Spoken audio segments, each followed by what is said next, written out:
Hello everyone.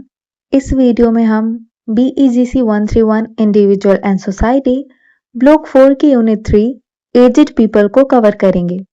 Let's first quickly recap what does population ageing means.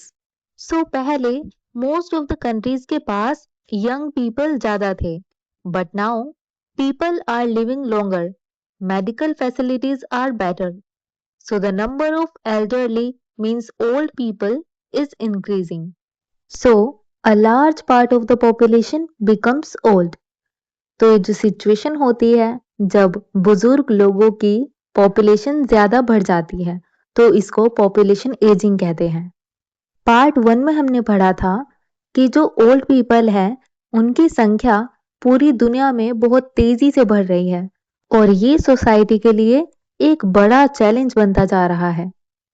Part 2 में हम mainly पढ़ेंगे कि what are the problems of old people, specially old womens who takes care of elderly people and why the family support is important. So let's start the comprehension. Ageing and emerging challenge part 2। Paragraph 8। It has been found that although the world's population is almost equally divided between women and men, there are only 79 elderly men to every 100 elderly women. यह पाया गया है कि दुनिया की कुल जनसंख्या में पुरुष और महिलाएं लगभग बराबर हैं, लेकिन बुजुर्ग लोगों में हर 100 बुजुर्ग महिलाओं पर केवल 79 बुजुर्ग पुरुष ही हैं, क्योंकि अकॉर्डिंग टू द डेटा महिलाएं पुरुषों से ज्यादा समय तक जीती हैं, इसलिए बुढ़ापे में महिलाओं की संख्या ज्यादा हो जाती है as compare to man. Paragraph 9। In all regions bar South Asia women live longer than men, says Catherine Pierce, chief of UNFPA's Special Unit on Women, Population and Development.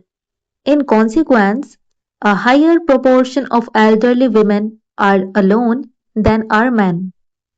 बार इसका मतलब होता है एक्सेप्ट या को छोड़कर। So bar South Asia means except South Asia या South Asia को छोड़कर। सो UNFPA की विमेन पॉपुलेशन एंड डेवलपमेंट पर स्पेशल यूनिट की चीफ कैथरीन पियर्स कहती हैं कि साउथ एशिया को छोड़कर दुनिया के लगभग सभी क्षेत्रों में महिलाएं पुरुष से अधिक समय तक जीवित रहती हैं।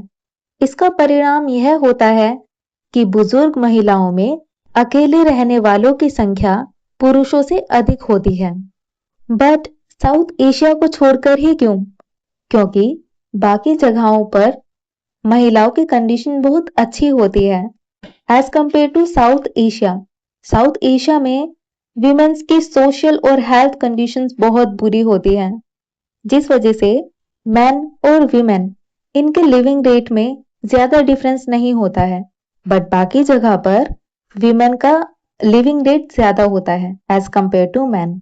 एंड क्योंकि विमेन मैन से ज्यादा जीती हैं तो उन्हें अकेलेपन की भी प्रॉब्लम को फेस करना पड़ता है। Paragraph 10। In developing countries women's general health is much more worse than men's. Health and nutritional deficiencies throughout life mean that women enter old age more unhealthy than men, says Pierce. Catherine Pierce कहती हैं कि developing countries में महिलाओं की सेहत पुरुषों की तुलना में ज्यादा खराब होती है।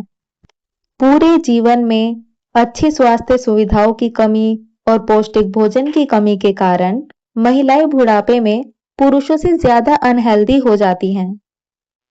Paragraph 11।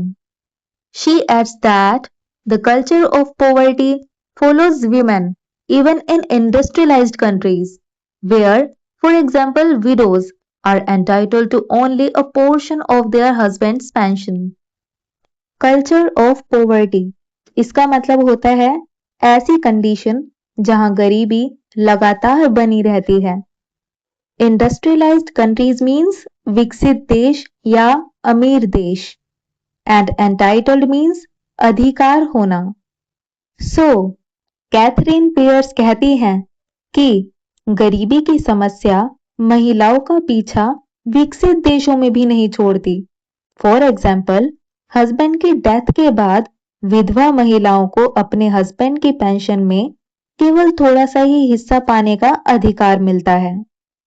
Paragraph 12, Tariq शुमन, Director of the International Program of the Center for Aging, says the key policy question in industrialized and developing countries alike is who is going to pay the bill?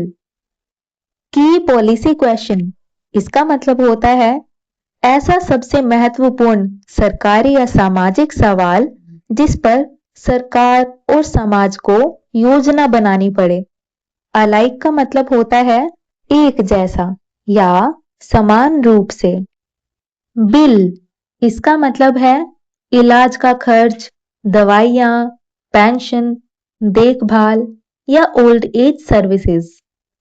So centre for ageing के international programme के director Tariq शुमन कहते हैं कि विकसित देश और developing देश दोनों ही तरह के देशों से एक महत्वपूर्ण सामाजिक सवाल यह है कि बिल कौन भरेगा, यानी बुजुर्ग लोगों की देखभाल का खर्च कौन उठाएगा।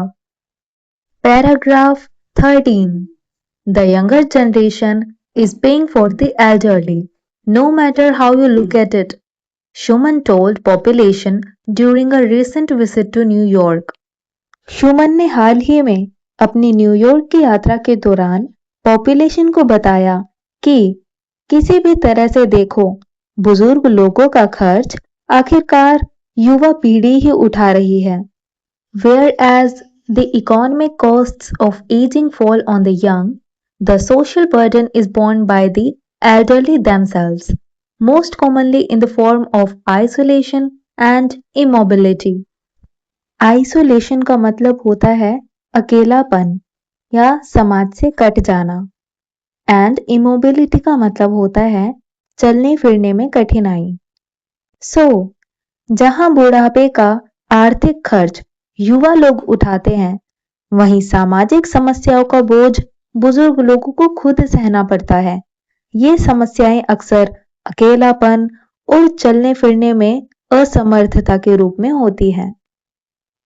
Paragraph 14, Industrialized countries are discovering that the best place for the elderly is their own home rather than some institution. विकसित देश अब समझ रहे हैं कि बुजुर्ग लोगों के लिए सबसे अच्छी जगह उनका अपना घर होता है, ना कि कोई संस्था या old age home. This is the traditional model in many developing countries where the family is central to the culture and traditions. बुजुर्गों का परिवार के साथ घर में ही रहना, ये ट्रेडिशनल मॉडल कई डेवलपिंग देशों की परंपरा है या पारंपरिक व्यवस्था है, जहां परिवार संस्कृति और परंपराओं का सबसे महत्वपूर्ण हिस्सा होता है। संस्कृति और परंपरा जैसे परिवार साथ रहता है, बुजुर्गों का सम्मान होता है और उनकी देखभाल परिवार ही करता है। Family care is more cost effective and more likely to enhance the lives of the elderly than institutionalization. Cost effective means सस्ता और ज्यादा फायदा देने वाला, and institutionalization means संस्थाएं या वृद्धाश्रम में रखना। किसी भी इंस्टीट्यूशन या वृद्धाश्रम की तुलना में परिवार के द्वारा की गई देखभाल कम खर्चीली होती है और बुजुर्गों का जीवन ज्यादा अच्छा और खुशहाल होता है। Paragraph 15, Developing countries should think twice before investing in institutions, says शुमन। शुमन कहते हैं कि डेवलपिंग देशों को वृद्धाश्रम जैसी संस्थाओं पर पैसा लगाने से पहले अच्छी तरह से सोच लेना चाहिए। This is where the UN comes in. It should emphasize an important message. Don't lose the family. Comes in इसका मतलब होता है भूमिका निभाना या मदद के लिए आगे आना। एंड एम्फिसाइज इसका मतलब होता है जोर देना या इम्पोर्टेंस देना। सो यहीं पर यूएन की भूमिका आती है। उसे एक जरूरी संदेश पर जोर देना चाहिए कि परिवार को मत खोइए। So here in this line basically writer ये कहना चाहते हैं कि परिवार बुजुर्गों के लिए बहुत इंपॉर्टेंट होता है। परिवार प्यार देता है, सहारा देता है, अकेलेपन को कम करता है। इसलिए यूएन को दुनिया को यह संदेश देना चाहिए कि मॉडर्न लाइफ में फैमिली सिस्टम कमजोर नहीं होना चाहिए। तो ये कॉम्प्रिहेंशन यहाँ पर एंड होता है एंड आई एम श्योर आपको सब कुछ अच्छे से समझ आया होगा। I tried my best to let you understand and thank you so much for watching this video.